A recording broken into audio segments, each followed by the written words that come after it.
Bismillahirrahmanirrahim. Assalamu alaikum. The general pathology practical which we are going to discuss today is related to chronic granulomatous inflammation.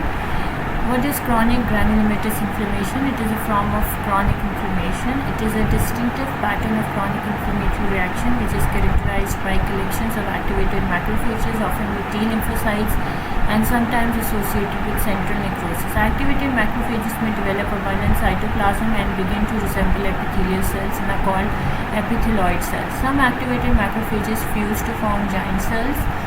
When granulomatous inflammation is focal, circumscribed, and surrounded by fibrous tissue, it is known as granuloma.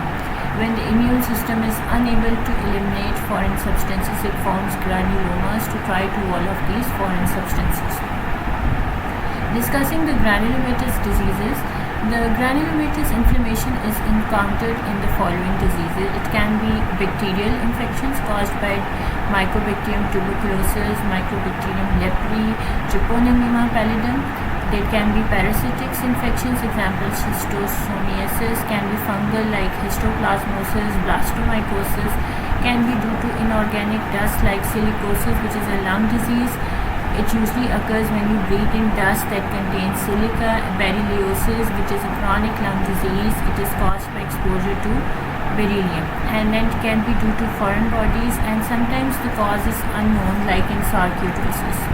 Now, what is a granuloma? It is a focal area of granulomatous inflammation. It consists of microscopic aggregation of macrophages that are transformed into epithelium-like cells called epithelioid cells, and it is surrounded by a collar of mononuclear leukocytes, principally lymphocytes and occasionally plasma cells.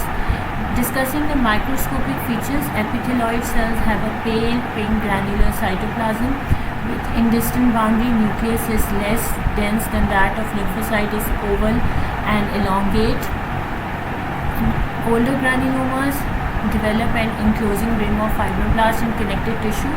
Frequently but not invariably, epithelioid cells may fuse to form giant cells, and in the periphery or in the center of granules, sometimes it is characterized by central caseating necrosis. Discussing the gross features of granuloma, here is a case of tuberculous lymphadenitis. You can see the lymph nodes are enlarged and matted, and the cut section reveals single or multiple cheesy yellowish material which is called caseous necrosis. Now, discussing the types of granulomas on the basis of their pathogenesis, they can be divided into foreign body granulomas and immune granulomas. The foreign body granulomas do not incite any specific inflammatory immune response, and immune granulomas are capable of inducing a T cell mediated immune response.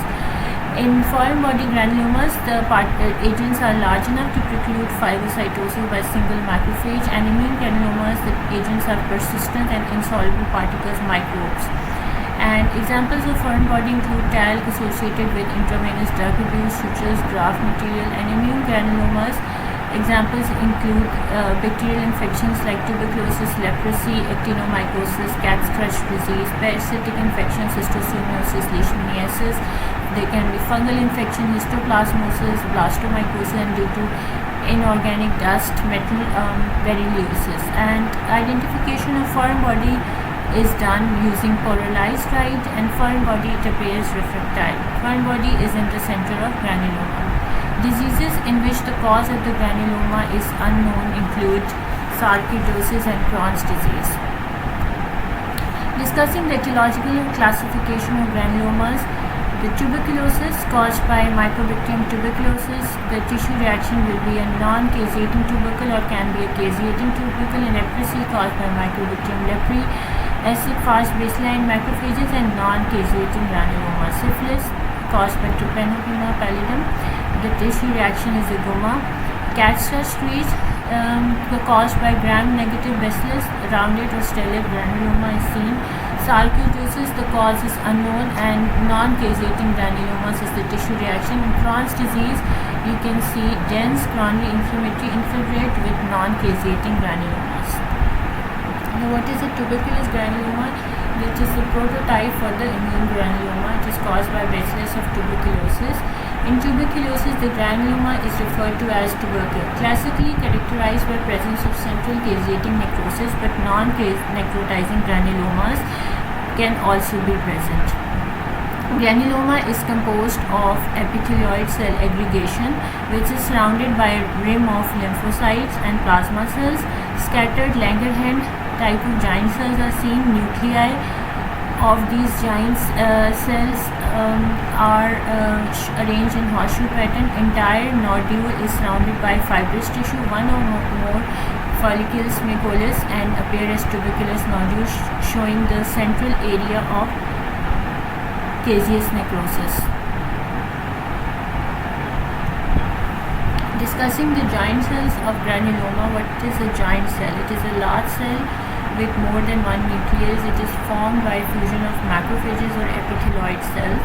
20 or more small nuclei are present. Discussing the types of giant cells, there is Langerhans type of giant cells which is seen in tuberculosis, and you can see the nuclei arranged in horseshoe pattern. And then there is foreign body or type of giant cells. You can see the haphazardly scattered nuclei, and this is found in foreign body granuloma. A show of giant cells can be seen in rheumatic heart diseases. Giant cell tumor of bone, which is the osteoclast type. Morphologically resembles the foreign body type of giant cells. And then there is two-tone giant cells. Two-tone giant cells, you can see a ring of nuclei which is surrounded by a central cytoplasm. The peripheral cytoplasm is vacuolated, and the two-tone giant cells is seen in xanthomas. And then there is a giant cell which is in reaction to sodium urate crystals in gout. And then there is Reed-Sternberg cells, which is pathognomic of Hodgkin's lymphoma, usually derived from B lymphocytes. And you can see multinucleated or bilobed nucleus with prominent eosinophilic nuclei, and it resembling owl eye.